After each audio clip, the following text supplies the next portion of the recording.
Welcome back to career Vein updates.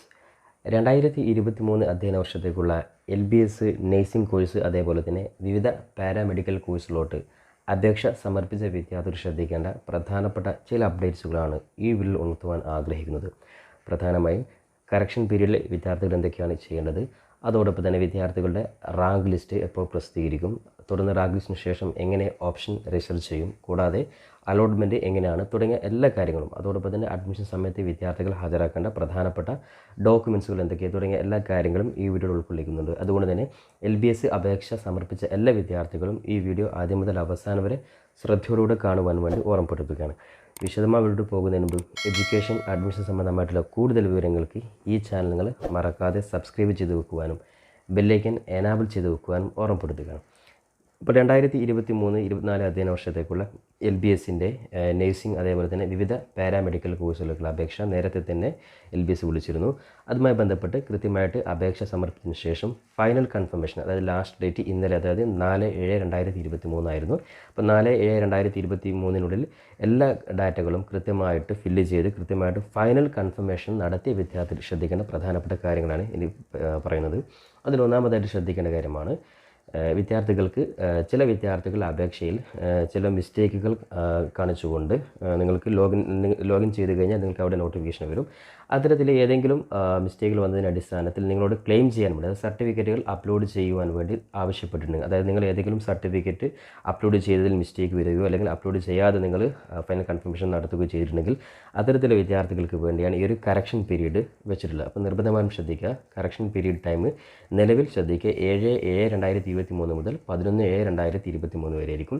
അതിനിടയിൽ വിദ്യാർത്ഥി നിർബന്ധമായിട്ടും ഒഫീഷ്യൽ വെബ്സൈറ്റ് ആയിട്ടുള്ള LBSൻ്റെ നിങ്ങൾ അപേക്ഷ സമർപ്പിച്ച വെബ്സൈറ്റിൽ നിങ്ങൾ കയറിയിട്ട് ഇവിടെ നിങ്ങൾക്ക് ലോഗിൻ നിങ്ങൾ കാണാൻ സാധിക്കും. അവിടെ ലോഗിൻ നിങ്ങളുടെ ആപ്ലിക്കേഷൻ രജിസ്റ്റർ നമ്പറും പാസ്വേഡും ടൈപ്പ് ചെയ്ത് നിങ്ങൾ ലോഗിൻ ചെയ്ത് കഴിഞ്ഞാൽ വിദ്യാർത്ഥികൾ നിർബന്ധമായിട്ടും അത്തരത്തിലുള്ള വിദ്യാർത്ഥികൾ നിർബന്ധമായിട്ടും എഗെയിൻസ്റ്റ് ഏതാണോ സർട്ടിഫിക്കറ്റ് അപ്ലോഡ് ചെയ്യാൻ ആവശ്യപ്പെട്ടുള്ളത് ആ സർട്ടിഫിക്കറ്റ് നിർബന്ധമായിട്ടും അപ്ലോഡ് ചെയ്തുകൊണ്ട് നിങ്ങളുടെ ഈ ഒരു കറക്ഷൻ പീരീഡ് നിങ്ങൾ ഉപയോഗപ്പെടുത്തേണ്ടതാണ്. അപ്പോൾ അത്തരത്തിൽ ഏതെങ്കിലും നോട്ടിഫിക്കേഷനുള്ള വിദ്യാർത്ഥി നിർബന്ധമായിട്ടും ഈ ഒരു കറക്ഷൻ പീരീഡ് ഉപയോഗപ്പെടുത്തിക്കൊണ്ട് നിങ്ങൾ ആവശ്യമായിട്ടുള്ള സർട്ടിഫിക്കറ്റ് അപ്ലോഡ് ചെയ്യേണ്ടതാണ്. ഇനി അടുത്തതായി LBSൻ്റെ ഭാഗത്തു നിന്നുള്ള സ്റ്റേജാണ് റാങ്ക് ലിസ്റ്റ് പ്രസിദ്ധീകരിക്കുക. അപ്പോൾ ശ്രദ്ധിക്കുക, ഈ ഒരു കറക്ഷൻ പീരീഡ് കഴിഞ്ഞാൽ LBSൻ്റെ ഭാഗത്ത് നിന്ന് റാങ്ക് ലിസ്റ്റ് പ്രസിദ്ധീകരിക്കും. അതോടൊപ്പം തന്നെ റാങ്ക് ലിസ്റ്റ് പ്രസിദ്ധീകരിക്കുന്നത് കൂടെ തന്നെ വിദ്യാർത്ഥികൾക്ക് ഏതൊക്കെയാണ് കോളേജുകൾ, അതായത് LBSൻ്റെ ഭാഗത്ത് നിന്നും ശ്രദ്ധിക്കുക, ഗവൺമെൻറ് കോളേജുകളും അതേപോലെ തന്നെ സെൽഫ് ഫിനാൻസ് കോളേജുകളും അതേപോലെ തന്നെ ഗവൺമെൻറ് സെൽഫ് ഫിനാൻസ് കോളേജുകളുടെ ലിസ്റ്റും അതോടൊപ്പം തന്നെ ഓരോ കോളേജിലെയും സീറ്റ് ഉൾപ്പെടെയുള്ള കാര്യങ്ങൾ കൃത്യമായിട്ട് 2023 അധ്യയന വർഷത്തെ ഉടൻ തന്നെ LBS അപ്ഡേറ്റ് ചെയ്യുന്നതായിരിക്കും. അപ്പോൾ 2022 ആ ഒരു ലിസ്റ്റ് ഇവിടെ കൃത്യമായിട്ട് ആ ഒരു പ്രോസ്പെക്ടസിൽ കൊടുത്തിട്ടുണ്ട്. അത് നമുക്ക് ജസ്റ്റ് ഒന്ന് പരിശോധിക്കാം. അപ്പോൾ 23 ഉടൻ തന്നെ LBSൻ്റെ ഭാഗത്ത് നിന്ന് അപ്ഡേറ്റ് ചെയ്യും. ഇപ്പോൾ വിദ്യാർത്ഥികൾക്ക് ഏകദേശം ഈ വർഷം എത്ര ഗവൺമെൻറ് കോളേജിൽ എത്ര സീറ്റുണ്ട്, അതേപോലെ തന്നെ സെൽഫ് ഫിനാൻസിൽ എത്ര സീറ്റുണ്ട്, മാനേജ്മെൻറ്റ് കോട്ട എത്ര തുടങ്ങിയ എല്ലാ കാര്യവും നിങ്ങൾക്ക് പുതിയ ലിസ്റ്റ് ഉടൻ തന്നെ LBSൻ്റെ ഭാഗത്ത് നിന്ന് ലഭിക്കുന്നതായിരിക്കും. പിന്നെ അടുത്ത സ്റ്റേജ് LBSൻ്റെ ഭാഗത്ത് നിന്ന് റാങ്ക് ലിസ്റ്റ് പ്രസിദ്ധീകരിക്കലാണ്. അപ്പോൾ ഈ ഒരു കറക്ഷൻ പീരീഡ് കഴിഞ്ഞാൽ 1 വീക്കിനുള്ളിൽ ഒരുപക്ഷെ വിദ്യാർത്ഥികൾക്ക് റാങ്ക് ലിസ്റ്റ് പരിശോധിക്കാൻ സാധിക്കുന്നതാണ്. അപ്പോൾ എല്ലാ കാര്യങ്ങളും LBSൻ്റെ ഭാഗത്തുനിന്ന് എല്ലാ അപ്ഡേറ്റ്സും ഈ ഒരു ഒഫീഷ്യൽ വെബ്സൈറ്റിലാണ് പബ്ലിഷ് ചെയ്യുക. അപ്പോൾ പരമാവധി വിദ്യാർത്ഥികളെ ഓരോ ഘട്ടത്തിലെയും ഇൻഫർമേഷൻ ഈ ചാനൽ വഴി അറിയിക്കുന്നതായിരിക്കും. അതുകൊണ്ട് ചാനൽ മറക്കാതെ നിങ്ങൾ സബ്സ്ക്രൈബ് ചെയ്ത് വെക്കാൻ, ബെല്ലൈക്കൻ എനാബിൾ ചെയ്ത് വെക്കാൻ ഒരിക്കൽ കൂടി ഓർമ്മപ്പെടുത്തുകയാണ്. അപ്പോൾ ഇനി എന്താണ് അടുത്ത ഘട്ടം? റാങ്ക് ലിസ്റ്റ് ശ്രദ്ധിക്കുക, വിദ്യാർത്ഥി ശ്രദ്ധിക്കുക. റാങ്ക് ലിസ്റ്റ് 2 ഘട്ടമായിട്ട്, അതായത് 2 റാങ്ക് ലിസ്റ്റ്, നേരത്തെ നിങ്ങൾ അപേക്ഷ കൊടുത്ത അതേ രീതിയിൽ തന്നെ റാങ്ക് ലിസ്റ്റ് 1 പെടുന്ന കോഴ്സുകളുടെ എല്ലാ കാര്യവും ഈ റാങ്ക് ലിസ്റ്റ് 1 പ്രസിദ്ധീകരിക്കുക. അതേപോലെ തന്നെ റാങ്ക് ലിസ്റ്റ് 2. അപ്പോൾ നമുക്ക് നോക്കാം. റാങ്ക് ലിസ്റ്റ് 1 വരുന്നത് BSc നേഴ്സിംഗ്, അതേപോലെ BSc MLT, BSc profession technology, BSc VT, BPT, BSc medical radiological technology, BSc dialysis technology, BOT and BSc optometry, bachelor of radio therapy technology, bachelor of neuro technology, ഇത്രയും സബ്ജക്റ്റിലാണ് rank list 1 പ്രസിദ്ധീകരിക്കുക. അപ്പോൾ rank list 1 നിങ്ങളുടെ mark, അതായത് rank list will be prepared on the basis of marks obtained by candidates for physics, chemistry, biology put together at the final year of the qualifying examination. നേരത്തെ നിങ്ങൾ പറഞ്ഞാൽ ഈ പറഞ്ഞ സബ്ജക്റ്റുകളുടെ മാർക്കിനെ ബേസ് ചെയ്തുകൊണ്ടായിരിക്കും റാങ്ക് ലിസ്റ്റ് 1 പെടുന്ന സബ്ജക്റ്റുകളുടെ റാങ്ക് പ്രസിദ്ധീകരിക്കുക. ഇന്ന് റാങ്ക് ലിസ്റ്റ് 2 ലുള്ളത് BA SLP കോഴ്സ്, അതേപോലെ തന്നെ rank list will be prepared on the base of the marks obtained by the candidate for physics, chemistry and biology, mathematics, computer science, stats. അപ്പോൾ ഇത്തരത്തിൽ അത് നേരത്തെ ആ ഒരു കൃത്യമായിട്ടുള്ള നോട്ടിഫിക്കേഷൻ നിങ്ങൾ മനസ്സിലാക്കിയിട്ടുണ്ടാവും. അപേക്ഷ കൊടുക്കുന്നതിന് മുമ്പ് നിങ്ങൾ മനസ്സിലാക്കിയിട്ടുണ്ടാവും. റാങ്ക് ലിസ്റ്റ് 1-ൽ വരുന്നത് ഇത്രയും കോഴ്സ്, റാങ്ക് ലിസ്റ്റിൽ വരുന്ന ഈ ഒരു BA SLP കോഴ്സാണ് റാങ്ക് ലിസ്റ്റ് 2-ൽ വരുന്നത്. അപ്പോൾ എന്തായാലും നിങ്ങളുടെ +2-ൻ്റെ മാർക്കിനെ ബേസ് ചെയ്തുകൊണ്ട്, ഈ പറഞ്ഞ സബ്ജക്റ്റിൽ മാർക്കിനെ ബേസ് ചെയ്തുകൊണ്ട് വിദ്യാർത്ഥികളുടെ അപേക്ഷ കൃത്യമായിട്ട് സമർപ്പിച്ച എല്ലാ വിദ്യാർത്ഥികളും റാങ്ക് ലിസ്റ്റ് ഏകദേശം LBSൻ്റെ ഭാഗത്ത് നിന്ന് ഉടൻ പ്രസിദ്ധീകരിക്കും. ഇനി റാങ്ക് ലിസ്റ്റ് പ്രസിദ്ധീകരിച്ച് കഴിഞ്ഞാൽ ഇനി വിദ്യാർത്ഥി ചെയ്യുന്ന അടുത്ത ഘട്ടമാണ് ശ്രദ്ധിക്കുക, ഓപ്ഷൻ രജിസ്ട്രേഷൻ ചെയ്യൽ. അപ്പോൾ ഈ ഒരു ഓപ്ഷൻ രജിസ്ട്രേഷൻ ചെയ്യുമ്പോൾ ശ്രദ്ധിക്കുക, റാങ്ക് ലിസ്റ്റ് വിദ്യാർത്ഥികൾക്ക് കൃത്യമായിട്ട് നിങ്ങൾ ഇതിൽ ഉൾപ്പെട്ടിട്ടുണ്ടോ ഇല്ലയോ നിങ്ങൾക്ക് കൃത്യമായി മനസ്സിലാക്കാൻ സാധിക്കും. അത്തരത്തിൽ റാങ്ക് ലിസ്റ്റിൽ ഉൾപ്പെട്ടിട്ടുള്ള എല്ലാ വിദ്യാർത്ഥികൾക്കും ഈ പറയുന്ന രജിസ്ട്രേഷൻ ഓപ്ഷൻസ് നൽകുവാൻ സാധിക്കുന്നതാണ്. അപ്പോൾ ആ ഒരു സമയത്തും നിങ്ങൾ LBSൻ്റെ ഒഫീഷ്യൽ വെബ്സൈറ്റിൽ കൃത്യമായിട്ട് നിങ്ങൾക്ക് ലോഗിൻ ചെയ്ത് കഴിഞ്ഞാൽ രജിസ്റ്ററിങ് ഓപ്ഷൻ നിങ്ങൾക്ക് കാണാൻ സാധിക്കും. അവിടെ രജിസ്റ്റർ ചെയ്തുകൊണ്ട് നിങ്ങളവിടെ ക്ലിക്ക് ചെയ്ത് കഴിഞ്ഞാൽ നിങ്ങളുടെ റാങ്ക് ലിസ്റ്റിൽ പെടുന്ന കോളേജുകളിലെ സീറ്റുകളുടെ എല്ലാ കാര്യങ്ങളും നിങ്ങൾക്ക് അവിടെ കൃത്യമായിട്ട് മനസ്സിലാക്കാൻ സാധിക്കണം. അപ്പോൾ നിങ്ങൾക്ക് സാധാരണ രീതിയിൽ നിങ്ങൾ അപേക്ഷ കൊടുക്കുന്ന രീതിയിൽ നിങ്ങൾക്ക് പ്രയോറിറ്റി അനുസരിച്ചുകൊണ്ട് നിങ്ങൾക്ക് അവിടെ ഓപ്ഷൻ കൊടുക്കുവാൻ സാധിക്കുന്നതാണ്. പ്രത്യേകം ശ്രദ്ധിക്കുക, ഗവൺമെൻറ് അതേപോലെ തന്നെ സെൽഫ് ഫിനാൻസ് നിങ്ങൾ കൊടുക്കുമ്പോൾ ഗവൺമെൻറ് നിങ്ങൾ കൊടുക്കാൻ വേണ്ടി പരമാവധി ശ്രദ്ധിക്കുക, ശേഷം സെൽഫ് ഫിനാൻസ് കൂടി കൊടുക്കുക. അപ്പോൾ അതൊക്കെ അതത് സമയത്ത് പരമാവധി നിങ്ങൾക്ക് ഞാൻ ഈ ചാനൽ നിങ്ങളെ അറിയിക്കുന്നതായിരിക്കും എങ്ങനെ രജിസ്ട്രേഷൻ ഓപ്ഷൻ കൊടുക്കാമെന്നുള്ള കാര്യങ്ങളൊക്കെ. ഇത് ജസ്റ്റ് ഒന്ന് കൃത്യമായിട്ടൊന്ന് പല വിദ്യാർത്ഥികളും സംശയമാണ് എന്തൊക്കെയാണ് സ്റ്റേജുകൾ എന്നത്. അപ്പോൾ അവർക്ക് വേണ്ടി മാത്രം ജസ്റ്റ് ഒന്ന് പറഞ്ഞു പോകാൻ. അപ്പോൾ ശ്രദ്ധിക്കുക, നിങ്ങളുടെ എഡിറ്റ് ഓപ്ഷൻ കഴിഞ്ഞാൽ അടുത്ത ഘട്ടം റാങ്ക് ലിസ്റ്റ് പ്രസിദ്ധീകരിക്കുക. റാങ്ക് ലിസ്റ്റിൽ വന്നിട്ടുള്ള എല്ലാ വിദ്യാർത്ഥികൾക്കും അടുത്ത ഓപ്ഷൻ രജിസ്ട്രേഷൻ ഓപ്ഷൻ നൽകുകയാണ്. അതായത് അതിൻ്റെ തൊട്ട് പിന്നാലെ വിദ്യാർത്ഥികൾക്ക് ആ ഒരു ഓപ്ഷൻ LBS നൽകുന്നതായിരിക്കും. അപ്പോൾ അവിടെ കൃത്യമായിട്ട് രജിസ്ട്രേഷൻ ഓപ്ഷൻ രജിസ്റ്റർ ചെയ്ത് കഴിഞ്ഞാൽ, അതായത് നിങ്ങളുടെ റാങ്ക് ലിസ്റ്റിൽ ഏതാണോ ആ കാറ്റഗറിയിൽ പെടുന്ന എല്ലാ കോളേജുകളും ഓപ്ഷൻസ് നിങ്ങൾക്ക് അവിടെ കാണാൻ സാധിക്കും. അപ്പോൾ അവിടെ നിങ്ങൾക്ക് ഓപ്ഷൻ കൊടുക്കാൻ സാധിക്കും.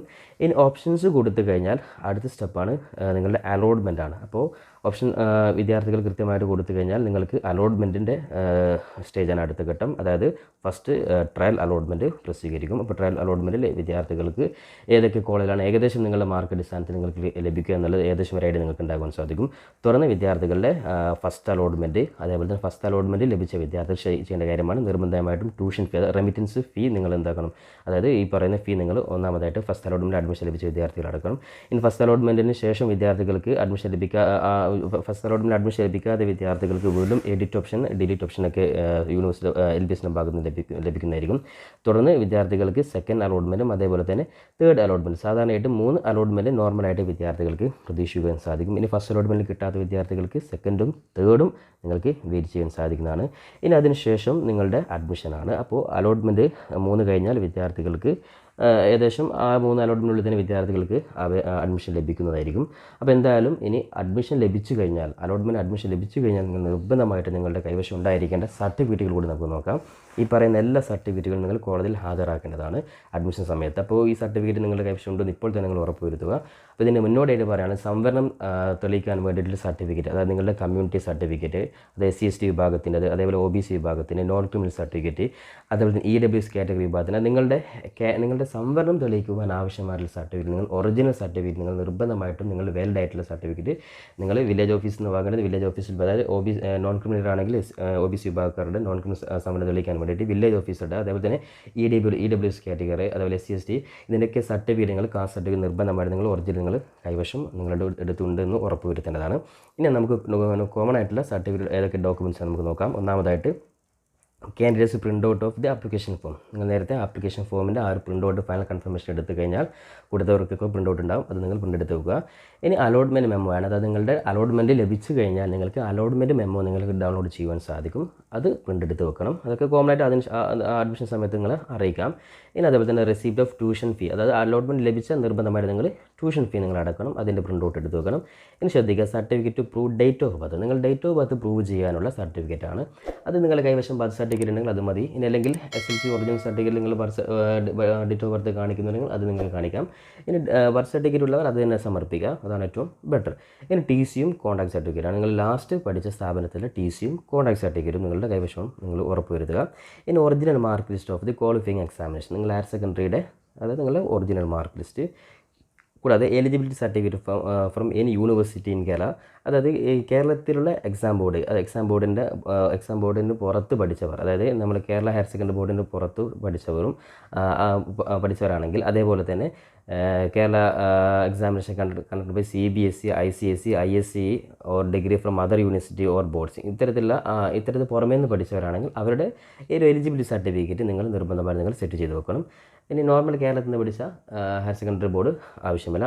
മറ്റുള്ള കയറ്റപ്പെട്ടവർ എലിജിബിലിറ്റി സർട്ടിഫിക്കറ്റ് ജസ്റ്റ് ഒന്ന് ഉണ്ടാക്കി വെക്കുക.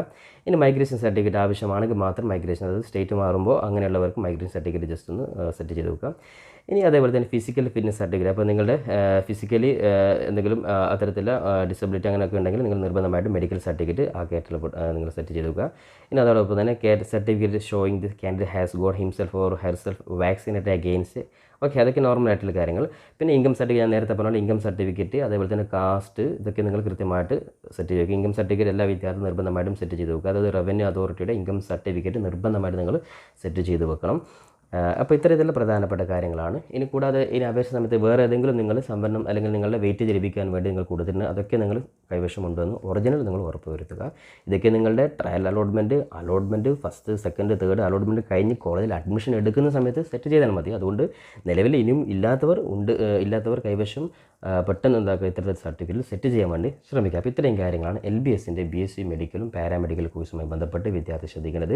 ഏകദേശം എല്ലാ കാര്യങ്ങളും ഇതിൽ ഉൾക്കൊള്ളിച്ചിട്ടുണ്ട്. അപ്പോൾ എന്തായാലും നിലവിൽ പ്രൊഫൈൽ ലോഗിൻ ചെയ്തുകൊണ്ട് ഏതെങ്കിലും കറക്ഷൻ ആവശ്യമായിട്ടുള്ളവരാണെങ്കിൽ, അതായത് സർട്ടിഫിക്കറ്റ് അപ്ലോഡ് ചെയ്തതിൽ മിസ്റ്റേക്ക് ഉള്ളവരാണ്, തീർച്ചയായിട്ടും ഈ പറഞ്ഞ 7-ാം തീയതി മുതലുള്ള കറക്ഷൻ പീരീഡ് ഉപയോഗപ്പെടുത്തുക. ശേഷം LBSൻ്റെ ഭാഗത്ത് നിന്ന് ഉടൻ തന്നെ വിദ്യാർത്ഥികളുടെ റാങ്ക് ലിസ്റ്റ്, അതേപോലെ തന്നെ കോളേജുകളുടെ ലിസ്റ്റ് എല്ലാം ഉടൻ തന്നെ പബ്ലിഷ് ചെയ്യുന്നതായിരിക്കും. ഇനി നിങ്ങൾക്ക് ഈ ഒരു പ്രോസ്പെക്ട്സിൽ നിങ്ങൾക്ക് കാണാൻ സാധിക്കും 2022 കോളേജുകളുടെ ലിസ്റ്റും അതേപോലെ തന്നെ കോഴ്സിൻ്റെ ലിസ്റ്റും ഇവിടെ നിങ്ങൾക്ക് കാണാൻ സാധിക്കും. ഇത് 2022 അപ്പോൾ ഇതിൽ നിങ്ങൾ നോക്കാം BSc നഴ്സിംഗ് ഗവൺമെൻറ് കോളേജസ് ഏകദേശം 9ഓളം കോളേജുകളുണ്ട്. സീറ്റുകളുടെ എണ്ണം ഇതിൽ കൃത്യമായിട്ട് കാണിച്ചിട്ടുണ്ട്.